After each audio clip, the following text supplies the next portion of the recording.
search for happiness, go away, join a community and find yourself. Remember all that stuff? Okay, that was part of culture, and in a funny way, sexuality got burdened with being the answer to this in many ways. Okay, it was overly charged with making a person happy, or this will be your fulfillment, this will be your happiness, and that's kind of untrue. That was disappointing in a sense. We know ourselves that the human ache for happiness is deeper. Okay, it's deeper than our sexual urges. It's deeper than our sexual desires. It's ultimately for God. It's ultimately for a deeper contentment in life. You could say deeper spirituality, or for a full realization of who you are.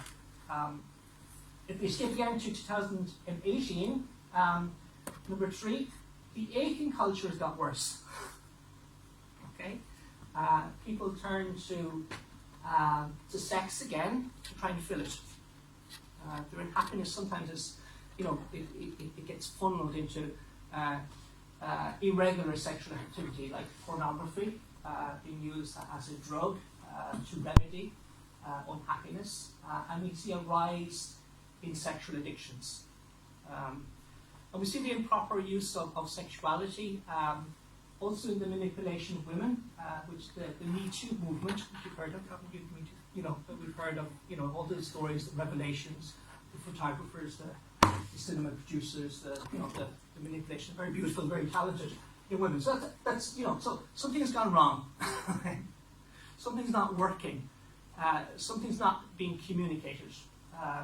And research on female happiness as well shows that it's it can be at quite a low level as well. Okay, those are some of the factors. That's the wider kind of social context in which I can talk about this. Okay, it doesn't really make sense to talk about God's plan until we see what the other side is. Okay, so I want to talk about what John Paul II was proposing. What really is sexuality about? Why are we given sexuality? What are our bodies for? Okay. John Paul II thinks that if we're to know who we are as human beings, if we're to discover what our bodies are for, we must first of all turn to Christ. We must turn to the God made man. Okay, the God made human. Okay, the Word made flesh. Okay, and following the teaching of the Second Vatican Council, he said it is Christ, the last Adam, who fully reveals man to himself and unfolds his noble calling by revealing the mystery of the Father and the Father's love. Okay?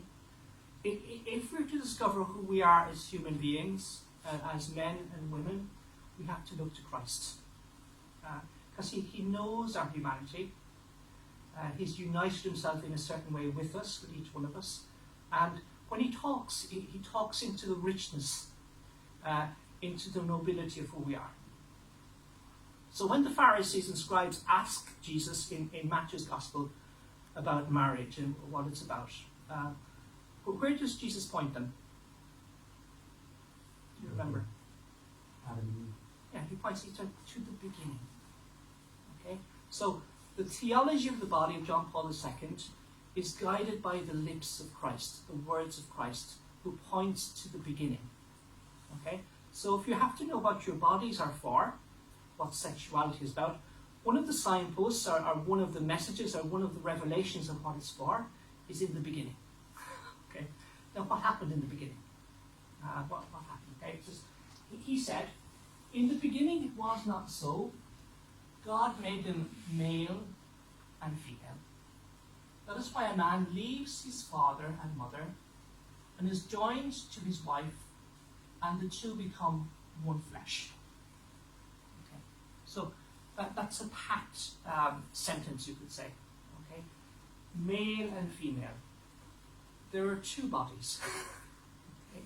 There are two. John Paul says, two incarnations of the human person. There are two ways of being a person. One is female, one is male. They both experience their bodies differently, but in a complementary way. Okay, and I'll go back to that next week or in 2 weeks' time when we talk about that. Okay, so in the beginning, God made them male and female. So we'll stick to that at the moment. What does that mean? Okay, what's Christ leading us to? Why is he bringing us back to the beginning? Why didn't he bring us like to Jacob or to David or to Solomon? Well, why the beginning? What John Paul proposes that we should do is that we have to go back to the beginning to discover man or the human person in original innocence. Okay? Before sin. Before broken desire, disordered desire, manipulation, disarray, scatteredness. Okay? So that we get an image, we get a glimpse of the way that we're made. Okay? And if we can get this kind of photograph, then we can, oh, that's what we're made for. This is what our bodies are for. Okay, so the body is very important. So he's not starting at original sin. He's not. He's going back to a time when Adam and Eve, listen to this, were younger than sin. Wouldn't that be nice to be younger than sin? Before sin ever invaded, ever, intervened in human history. And he says that here we can find the essence of conjugal love, okay, the love of man and woman. We also find out who we are and what we're for. So that's his methodology, you could say. We go back to the theological prehistory, before the fall. So we're not starting with sin, we're starting with something else. So what do we find here? We find the man for the moment. Okay, we find Adam, and what is he? He's someone who's searching, like everyone. Okay, he's searching. He finds himself as a seeker after truth. Okay, he's seeking the meaning of his own existence, why he has come into being, what he's for. He experiences his own body as a man, but he doesn't know what it's really for. He doesn't really know what. He doesn't have the whole mystery of what it's about. The truth about himself, his body. He's searching for his essence. Okay, that's the more philosophical language that John Paul uses. Okay, so what's the first thing he discovers? He discovers that he's a body among bodies. Okay? There's the bodies of the animals, okay? The bodies of the birds, bodies of the fish, okay? And he's one other body. But he's distinctive. In the midst of that kind of looking around, he's able to distinguish himself. It's something the other bodies don't share. He's distinguished as a person. Okay? His body expresses a person. His body expresses or reveals a great mystery of who he is, okay? His identity, his consciousness, his awareness of himself, okay? Of who he is. But there's no other body like him, okay? John Paul calls this original solitude. Okay, it's important. We're beginning to find out who we are. We're beginning to understand that our body is somewhere different. It has features. It expresses something differently that the animals don't have. Okay, and it's different. Okay, he says it's capable of self-consciousness, and I'm capable of being aware of my own thinking. I'm capable of reflecting on my own self. I'm capable of thinking about myself. I'm capable of giving a spiritual commentary on my own life. You know, that's when you move into a room sometimes, you walk into a room, you're a bit awkward, you say, why did I put my hand there? You know, why did I move this? You know, why did I move the suitcase so quickly? Things like that, okay? So we're capable of self-awareness, of self-presence. That we're looking at ourselves too. And this is different. The animals don't do this so much. They don't really do it at all, okay? And also, I'm capable of self-determination, okay? I'm capable of what's called personal agency. I'm capable of causing things to happen. I can be the originator of actions. I can walk up the aisle. I can choose not to. Okay. I can help someone on the street. I can choose not to. I can be the originator of that action. I can choose not to do it. Okay, that's different. So it's human freedom. Okay, I'm a cause of my acts. Okay, and I'm also aware that I'm acting. Okay, I mean the first man is discovering this through his body in some respect. Okay, that his body is a carriage or it's a chariot for something more noble, something more edifying. Okay, but the first man is unhappy. Okay, this searcher meaning his body leaves him kind of sad because he's alone among the other bodies. There's no matching body. There's no complementary body. There's no reciprocal body. There's no body looking back at him who he can identify with, whom he can speak to, whom he can relate to. Okay? So, the next stage of his search, again, it's something God brings into the world. He fashions the woman. And both the woman and the man walk out of their original solitude, where they're just a body, and they see another body. Okay? It's not quite the same as their body, but it's similar. But it's also a body which expresses or reveals a person. Okay? It's a body which confesses or reveals human dignity. It reveals another person. Okay? So, what does that mean? It's the original love song, okay? Adam says, "At last, bone of my bone, flesh of my flesh." Okay? It's seeing seeing the right person for the first time. Okay? It's all the movie matches, okay? It's all the romantic novels, okay? It's all the literature, okay? This song has been repeated over and over again, okay? So when Adam says, "At last, bone of my bones, flesh of my flesh," he sings it. Okay? And the Pope says the depth and beauty of his emotion at this time, he's moved emotionally by the sight of this other body, is so deep and has so much power that it's never been repeated. It's when the first man meets the first woman. So deep and so powerful, it's never been repeated. Isn't that nice? Okay, but it's recorded in human history. Okay? So what happens? This whole thing about the body changes again. Okay? Now there's another body. Okay? So Adam and Eve, the first woman, begin to understand their bodies differently. Okay? This body relates to another body. Okay? This body has symmetry, has correspondence to this other body which expresses a person. Okay? Through my body, I meet another person who has a body kind of like me, but not quite the same. Okay? And this is a great cause of rejoicing, a great cause of joy. Okay? The Pope calls this original unity. Okay? It's more sang than said. Okay? It's more musical than prosaic. Okay? Than prose. Okay? More music than what. Okay? So, there's more to learn about the body because there are two bodies. Okay? There's not just one.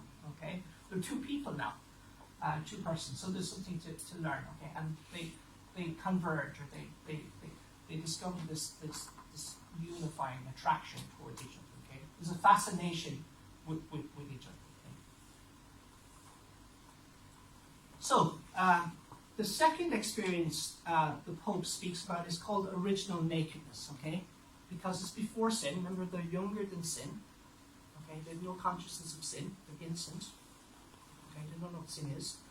They're not experiencing desires that are all over. They're not experiencing hormones that are going a bit crazy. They're not experiencing any of this, okay? They're perfectly ordered and calm. They're experiencing the beauty of the other body and the other person expressed through the body. And although they're naked, they experience no shame, as we would, Okay. There's no shame. Okay, so they can be tranquil and quiet, and they can gaze upon each other without any shame, without any sense that this is wrong. There's something wrong with the body. Okay. There's another level to unity. It's called an interior transparency to the second eye. Okay, they not only see each other with physical eyes, okay, but they've met on a deeper level. Okay, they're capable of not having any masks with each other. Okay, the man and the woman, and the nakedness is a sign of that as well. Okay, there are no masks. Okay, they experience what's called intimacy. Okay, it's called the fullness of interpersonal communication. Okay, that's what the nakedness signifies. Okay, it's a fullness of communication. It's a depth of communication. Pope John Paul II that in our culture today we don't encounter each other. You don't really encounter people on Facebook or Twitter, do you? Not so much, or on the Lewis. You don't look at Lewis. You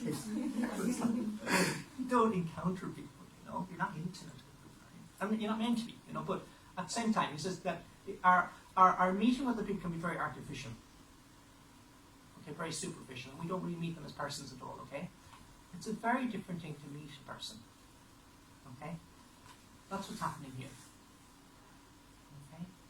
They meet one another on you can say physical, emotional, spiritual, psychological level. There's a bond here. Okay? And all the time they're discovering more about their bodies. Okay? This point of meeting is true body. It can't happen without the difference of the bodies, or the complementarity of the bodies and the two persons that are expressed through it. Does that make sense? So see, theology of body. Okay? I want to talk more about original nakedness. Yeah, it's an interior fullness of communication in all its radical simplicity and purity. What do we do with relationships today?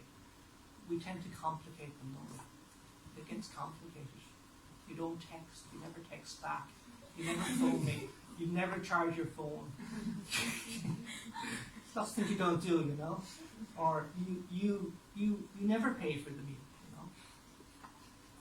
So it's different, okay? It's all its radical simplicity and purity. It is the intimacy of two beings, created persons, who see and enjoy each other in God. Okay? The Pope says they see and know each other with all the peace of the interior gaze. So there's a tranquil and quiet and silent listening and seeing. I'm with this other person, this man, or with this woman, and I don't want to be anywhere else. And I'm also in God. I can look upon the beauty, the handsomeness, the prettiness, the attractiveness, the fascinating elements of this other person without shame, without being uncomfortable, without wanting to go away. All the masks are off and I'm with this person. So it's a very different experience of my body, of my humanity. Okay? Pope talks about discovering that you're suddenly find yourself beside someone. Sometimes in life we walk alone, but at a time in life we can say that there's someone walking beside me. Okay, and then I can say a little bit later, there's someone for me. Okay, I'm walking beside someone, and for someone, and they're still beside me, okay, in that sense, okay? So the two things says, Adam and Eve reciprocally, they both find this, okay? Through their bodies, they discover that they are beside someone and that they are for someone. Yeah, I say that on wedding days. I say, today we know that Lucy is for Emmett, okay? And that Emmett is for Lucy. Okay, it's the same experience again happening today, okay? But what John Paul teaches about this is that although we're talking about original innocence, he says all these experiences, these three experiences of solitude, unity, and nakedness, in some sense play into all our experiences today in the encounter between man and woman. It impacts it all. It's kind of like a template where we kind of relive them in certain ways, or we search for them. The early slide, what are a lot of people looking for when they have a disordered sense of their sexuality? When it's with something graphic or whatever, they're looking for intimacy. They're looking to be intimate with someone who reciprocates their gaze of love. Someone who knows them. Someone they can be open with. Someone who won't walk away. Someone you can trust at that level, okay? Because if you're intimate with someone, you can trust the person. I'm just what they were looking for, okay? But it's there. We're made this way. We're made for intimacy. Our body is the vehicle to get there, okay? We have to learn how to work our bodies, or how to live in our bodies, or how to understand what our sexuality is for in order to do that, okay? Is it okay so far? Is it clear? Okay. Okay, so where are we going? So, we're not finished yet, okay? They see and know each other with all the peace at the interior gaze, and we've been trying to get back there ever since. Okay. So you see what the Pope is doing? He's revealing us to ourselves. This is what your sexuality is for. This is what your body is for, okay? Now he goes on to another level again, okay? And you'll see why in a few minutes, okay? He uses the key, or an interpretive key, to understand this whole experience of the man and the woman, okay? The interpretive key is called gift, or self-giving, okay? Creation, he says, springs from love. The original man and woman are conscious that love is the motive for creation, for the world around them. The things they receive, who they are, who's been given to them, what they encounter, comes as a gift. Okay? The man also discovers, and the woman also discovers, that I am also a gift. And I can give myself freely, I can bestow myself freely, in a certain way. I could even give myself to this other person. I could impact his or her life in a very certain way by giving myself to him or to her. Okay? So the Pope thinks that for persons, the word gift is kind of written on our bodies. Okay, we go around with that word. It's like it's like a spiritual watermark. It's inscribed on you. It's written somewhere on your being. And when you find it, you'll be happy. Okay? When you find that watermark, when you find that indelible imprint that you can't take off, you'll be content. It's very simple. It's like meeting the right person and wanting to give yourself to him or her. Okay, when the right man meets the right woman and they give themselves to each other, you've got to be happy. Because they're meant to be. Okay? Our bodies are not meant to be a source of confusion, chaos, criticism, or shame, or battle, the battle of the sexes. It's not meant to be like that. It's meant to be complementarity. Expressed in self-giving. Okay? He says, this is his language, he The gift is a particular characteristic of personal existence. Without it, you don't know who you are. And through it, through the exercise of the gift, you discover who you are.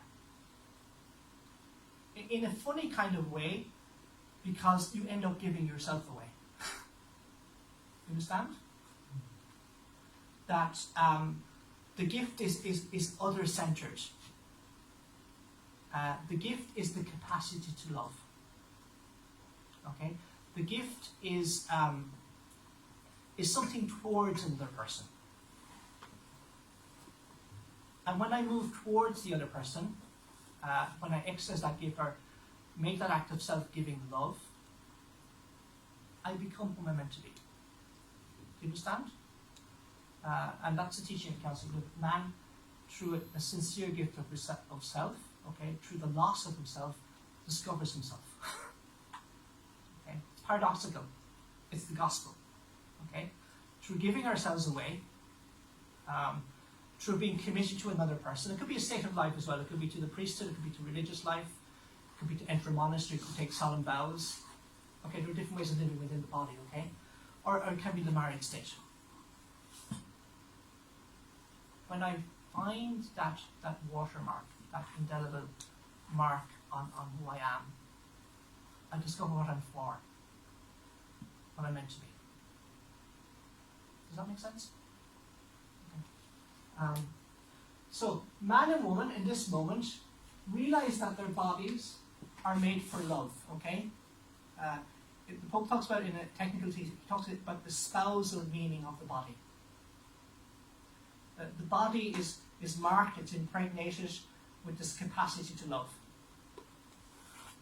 through the gift of oneself. So, you get to the end of the kind of the search, the puzzle, the quest of Adam. What's the meaning of his body? The meaning of his body is spousal. Okay, my body is spousal also in a different way to the church, okay, to God, okay. A consecration religious, a consecrated virgin is also spousal, okay, to Christ, okay. Man and woman who entered the marriage state, their bodies are spousal. The mark on their bodies, their capacity in their body is for love. It's to be spousal.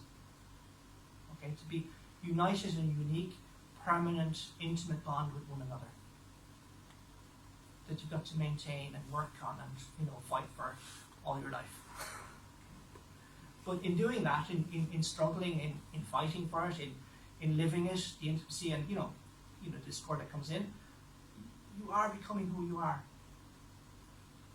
Okay? And you are happy. Despite the struggles.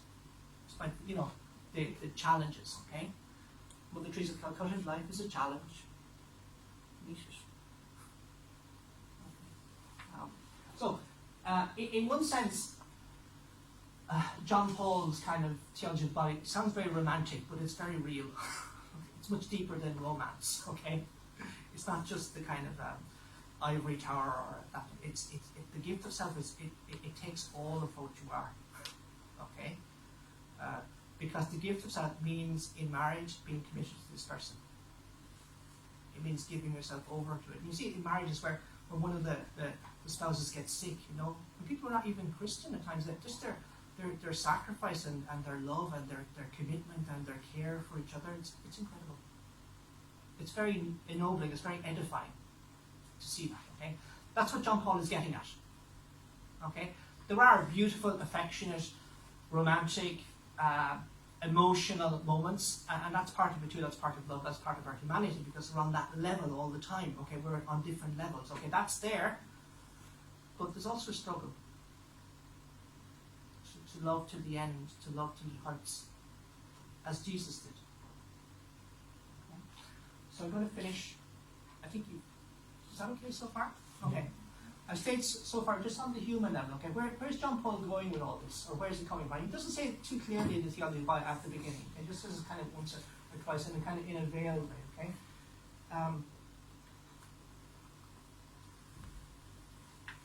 It says the body, and it alone, is capable of making visible what is invisible. The spiritual and the divine.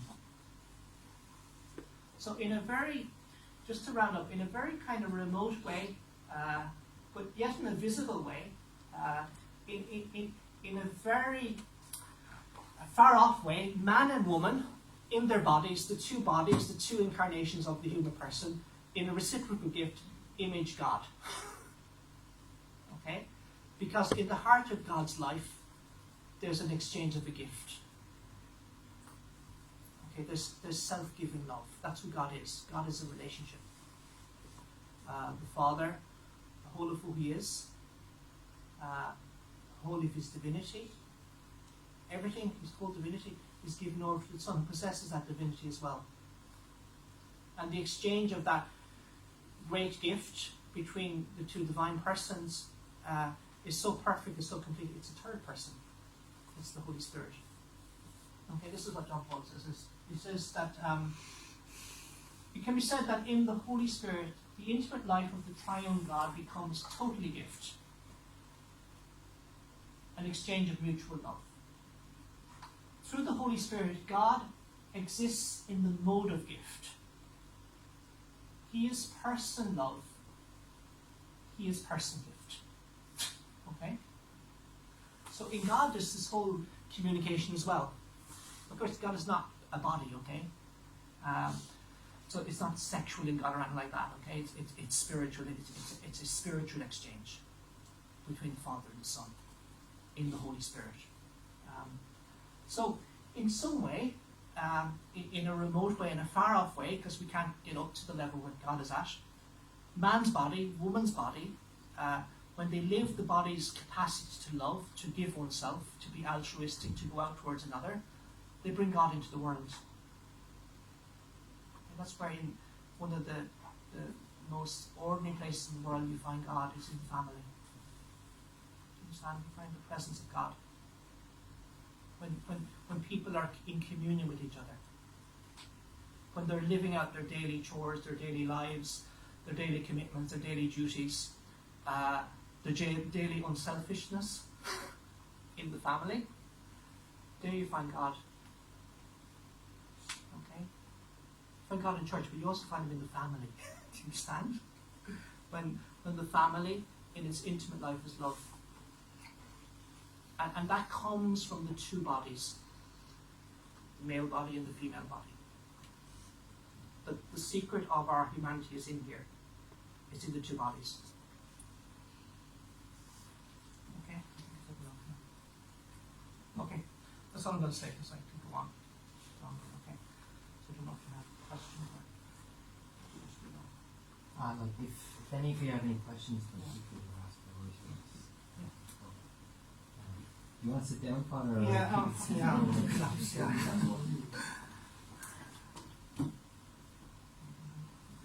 That is what it is. That is yours. Yeah, just making sure. Yeah, that's fine. Yeah. Does it make sense? Is what you were expecting? You probably knew, some of you knew it already, did you? You've read Christopher West or Jason Everett or look at YouTube. Have you? Yeah. Okay. That's not fair.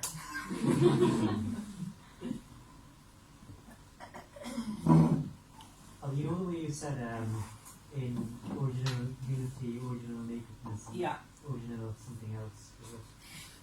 Solitude. Solitude. Yeah. That where is God in all of that? Like, are they realizing themselves in all of this? Is it like the gift of that person and Adam, Eve, and Eve, Adam, or is there God also in all of this? Do they have a would in that original state? Is John Paul suggesting that they're realizing that all of this is to a greater good or a greater person? It is, yeah. In the scripture, God is the giver of this, you know. God saw all that He had made was good. Okay, but He's the one who makes the helper for the man. He's the one who makes the one fit for him. Do you understand? So what John Paul II is always is just strong on the Bible, okay? And in Genesis, the second chapter, it's very much, you know, God is very much part of this. You know, He's the source of the gift of the other person. And part of their realization of themselves will be discovering what is God's plan for them. Okay? And God's plan is realized through what He's giving. Because He's bestowed a blessing upon them. And the blessing is in the body. And if they discover that, they're also in God. So God is not apart from it, okay? The funny thing that John Paul, that's just his kind of methodology, his method, is that he tries to get inside the person. He tries to give you the lived experience. He tries to give you the whole theology of the body from the perspective of the acting person. So he tries to give you from the inside out. Do you understand? He said himself that people try to understand me from the outside of himself, John Paul, but I can only be understood from the inside. So the fascinating thing about theology of the body is that you're kind of in a person's inner experience. And it's all the work of imagination. He's trying to work out what Adam experienced in the first moments of his consciousness as a body. He found out he was a body among bodies, and then he goes a little further, he finds another body, and then oh, my body is for this other body. Do you understand? He's going that way, step by step. And all of that, Father, Yeah. I don't know. Yeah. Any thought on that? Just like it's just the way like the how it talks about sin entering through what they committed in the garden. Yeah. In all of this discovery, would you say like sin is kind of taking form in their minds? Is it like are they, or was it a particular moment that it just happened, everything went wrong? Or was it from the beginning, as Adam was and Eve were discovering everything around them? Is this also part of their conscious, that I can rebel, I can move away from all of this? Is that there initially, or I don't know, have you? Yeah, what they didn't experience was the weakness. They didn't experience what's called concupiscence. Their body wasn't just a germ towards sin, okay? It just wasn't the beginning of sin. They didn't experience that. They didn't have the experience of sin, okay? But something happened in their intellect where they wanted to walk away from God's law. They wanted to try something that they knew was wrong. They were tempted, okay, so angelic mind has put something into their mind that you will be like gods if you taste the forbidden fruit, okay? Whatever the forbidden fruit, it's an act, okay? It's a deliberate act they choose that they know is wrong. And from that moment, it's only when they commit that act that their whole break with the body occurs. Okay? Their break with each other, their break with God. It all happens kind of at the same kind of time. Break with creation. Creation becomes hostile. The world, the planet is hostile. The body is at war with the spirit. They begin blaming each other. They hide from God. It all begins to go wrong. Does that make sense? Mm-hmm. But it's a deliberate, conscious choice they make. And Genesis numbers is in figurative language. It's a historical event that took place, but it's told in figures. It doesn't mean there's an apple, okay? It means there's something forbidden that they know is wrong, and they take it. Does that make sense? Yeah, I'm just trying to in all of that, when they were so perfect, I suppose, when if there's something angelical that comes and influences them, he could go wrong. Yeah, something influenced their mind. They began thinking about something, and began like seeing something in a window in Brown Thomas or something, said, oh, I want that. But he can't afford it, I don't have this problem, but if something was put into your mind. It's because they had free will. It's because they had free will,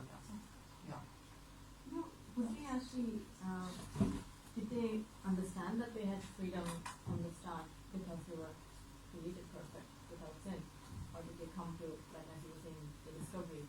Did they discover that they had free will? Like as they were discovering their bodies and everything? I think they were more conscious of it than we are, in a sense, because they were so perfectly ordered. Yeah. They were so conscious of their own acts. Mm-hmm. It's like being a very sensitive kind of ballet dancer or a pianist. You're very conscious of even the minute movements of your body. Mm-hmm. And they were capable of withdrawing from things, of not taking a wrong step. And they were even more conscious then when it was a wrong step, if you understood. Yeah. and they could have avoided it, but they didn't. Yeah. To add to that, like if you guys want to just kind of discuss or learn about free will and stuff like that, there is a reading group called the Weekly Tubes in St. Xavier's. Father Conor McDonough sort of leads it, so there's a Facebook page and all of that. So if you guys are interested, like, just give them a ring or contact me and I'll come with you. They discuss C.S. Lewis, and a lot of that is about free will and all of that, you know, so that will be something nice to be part of. Yes. Father, you were talking about giving yourself as a gift Yes. and to the right person. Yeah. So how do you know? You'll just know. Well, Marty, how did Adam know? Because there's only like It wasn't a question all the way. I don't think he had much of a choice. Adam didn't have Amazon. It was like, I have paper. I think it comes through your reason. Okay, you've got to. I talk about the 5 C's of courtship. Okay, if I can remember them now. Okay, first one is compatibility. Are you compatible? So you want to talk about nuclear science and you about neighbours. You know, you understand? You're not compatible. Okay, and the other one is character. Does this person have good character? Is this person telling me the truth? Or is this person in this relationship for another reason? Or is this just a convenient time for him or her? Okay? Character. The third one is commitment. Because some people are in relationship with the other person not committed. And you kind of know it after a while, you know. Is this person committed to me?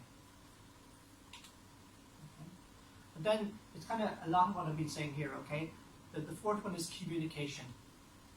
You know, we talk on kind of different levels. We talk on a kind of surface level. We talk about the weather, the Lewis, you know, the match, the rugby, the World Cup, all, you know, we talk about on a kind of ordinary day level with lots of people, fine, okay? But that's not enough for a relationship. It has to move to the other level where there's the move towards intimacy. There's friendship first, okay? There's friendship, but then to become intimate with another person. I'm not talking about on a sexual level, I'm talking about on an emotional level, a spiritual level. We meet this other person. So, compatibility, character, commitment, communication. Okay, that's four C's, okay? And the last one is chastity. Because chastity, the regulation or the proper use of your sexual urges, it's not only good in itself, it also helps you to see better. Okay, do you understand? If I'm sexually involved with someone, I often can't see the other person because of the hormones, because of the emotion, because of the strength of the intensity of that, okay? But chastity helps me to see values, helps me to see the value of the other person, help me to reason well about this whole situation. Is this the right person? Is this the right time? Is this the right context? Is this the right one? So there's different elements in it. It's not just one question, it's different questions. And it can take time. That's why there's courtship, or that's why we don't rush into marriage. And we don't marry just for emotions. People get married just on their emotions. And it's not right. Okay? It's dangerous. Your reason has to go through all these different steps. Whether, and if you keep checking the boxes and they keep checking, it's a very good sign, But if there's a big box that doesn't check, you have to be very careful. Does that make sense? Yeah. And sometimes they ignore the big box because they want it, but they ignore the big. That's a mistake.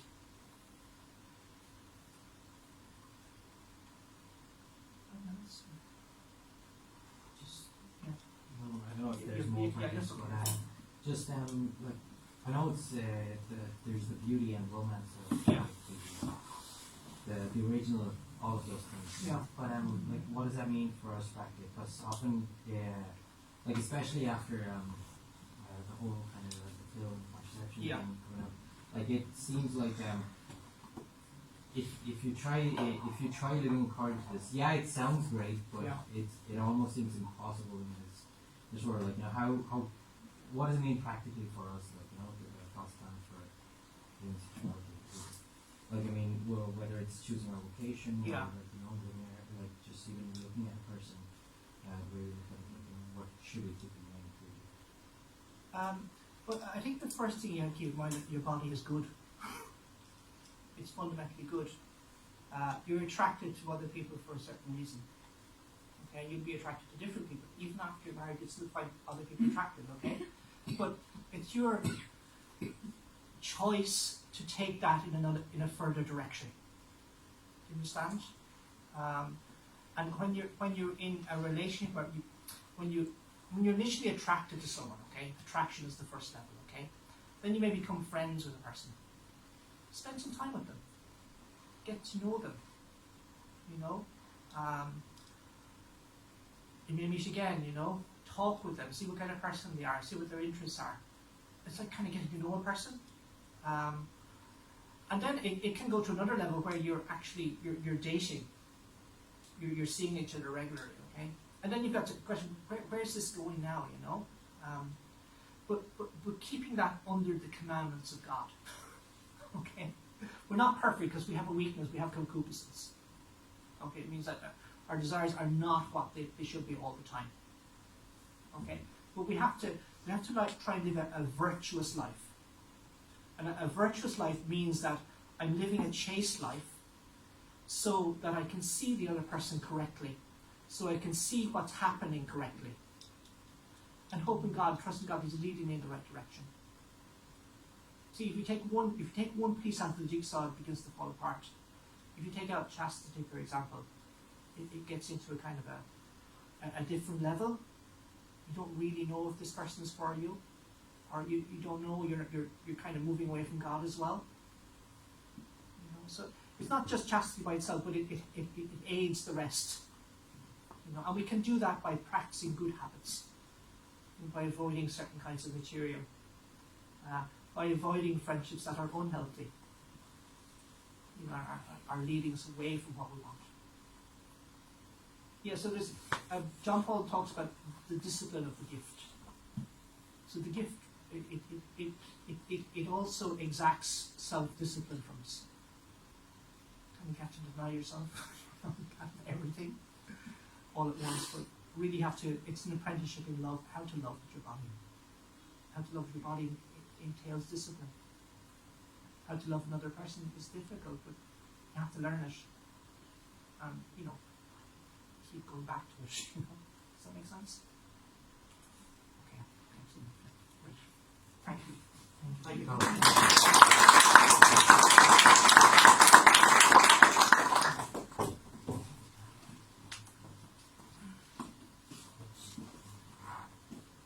So once again, on behalf of all of us, I'd like to thank you, Father Aaron. If you have any questions, there is a Sanctum meeting page. It's on Facebook. There's Sanctum business cards you probably have got. If you scan that, you get to that Facebook page, and you can message us those questions, and we could take them down and try our best to answer those with regards to like asking Father if that is, you know, or prepare them for the next 2 weeks later when Father comes. So yeah, that's about it, and thank you, Father, once again. And please don't hesitate to like ask questions the next time. Like, it's totally fine to ask questions. This is why we have these sessions like that.